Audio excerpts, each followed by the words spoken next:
سے یہ دامن نہیں چھڑا ہوا ہے. یہاں کے صلب آدم، صلب نوح، صلب ابراہیم، صلب اسماعیل، یہ جو نور ہے آل محمد کا، یہ ان صلبوں میں رہا، ان صلبوں میں صبر کرتا رہا. یہ صلبوں میں جب صبر کر رہا تھا تو ایسے صلبوں میں جنہیں کسی نجاست نے چھوا نہ ہو. اب جب یہ تقسیم ہوا تو آدھا صلب عبداللہ میں گیا، آدھا صلب ابو طالب میں گیا. جو عبداللہ میں گیا وہ محمد کہلایا، جو ابو طالب میں گیا وہ علی کہلایا. اب ابو طالب کو کافر کہنے والے لوگ یہ سمجھ جائیں کہ صلبی یہ نور ہے، یہ انہی صلبوں میں ٹھہرتا ہے جو نہ کافر ہوگا، نہ شرک کہنے والا ہوگا، نہ نفاق لیڈی سے چھوا ہوگا.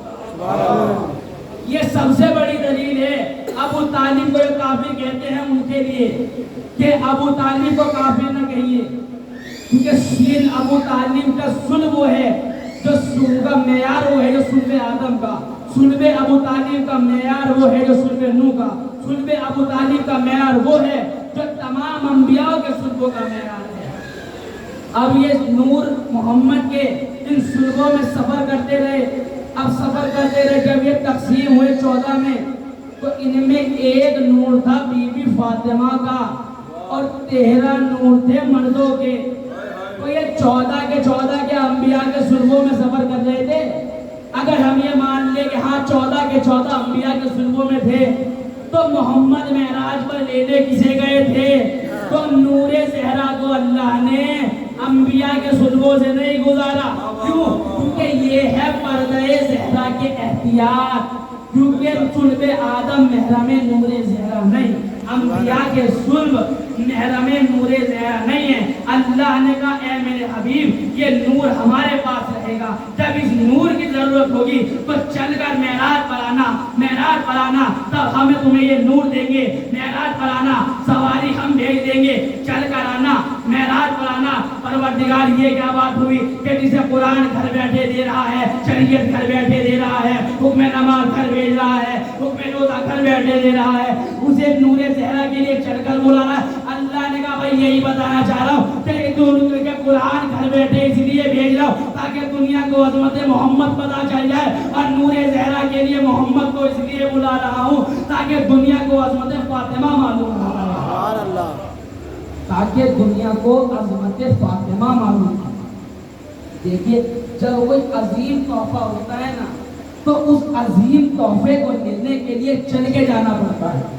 عظیم تحفہ گھر بیٹھے نہیں ملتا. محمد کو ساری چیزیں گھر بیٹھے مل گئی، قرآن گھر بیٹھے مل گیا، شریعت گھر بیٹھے مل گئی، حکم روزہ گھر بیٹھے مل گیا، حکم نماز گھر بیٹھے ملا. لیکن نور زہرا کے لیے چل کر آؤ، معراج پر آؤ، ہم تب تمہیں نور زہرا دیں گے، ہم تب تمہیں نور زہرا دیں گے. تب نور زہرا کو لینے کے لیے محمد چل کر گئے. ارے کائنات میں 2 ہی تحفے ہیں جنہیں محمد چل کر لینے گئے، یا تو معراج میں محمد نور زہرا لینے گئے یا کعبے میں علی کو لینے گئے. محمد 2 ہی تحفے لینے گئے، یا تو معراج میں نور زہرا لینے گئے یا کعبے میں چل کر علی کو لینے گئے.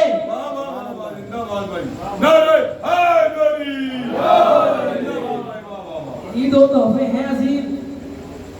اب جی چاہتا ہے کہ فاطمہ زہرا کی ماں کا قصیدہ پڑھیں.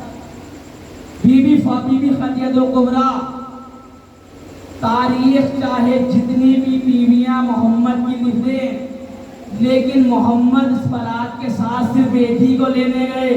دیکھیں زبردستی تھوپ دینا اور ہے، رضا سے بہا کے لانا اور ہے. خدیجہ کا مرتبہ یہ دنیا کیا سمجھے گی، خدیجہ کا مرتبہ یہ دنیا کیا سمجھے گی. جن انبیاء کا صلب محرم نور زہرا نہیں، اس فاطمہ کے لیے، ان فاطمہ کے لیے اللہ نے شکم خدیجہ کو اس کا امین بنایا. یہ ہے خدیجہ الکبریٰ کہ جس کے شکم میں بی بی فاطمہ زہرا نہیں، کہ جنہیں اللہ نے جس نور کو انبیاء کے صلبوں سے نہیں گزارا اس کا امین اللہ نے خدیجہ الکبریٰ کو بنایا.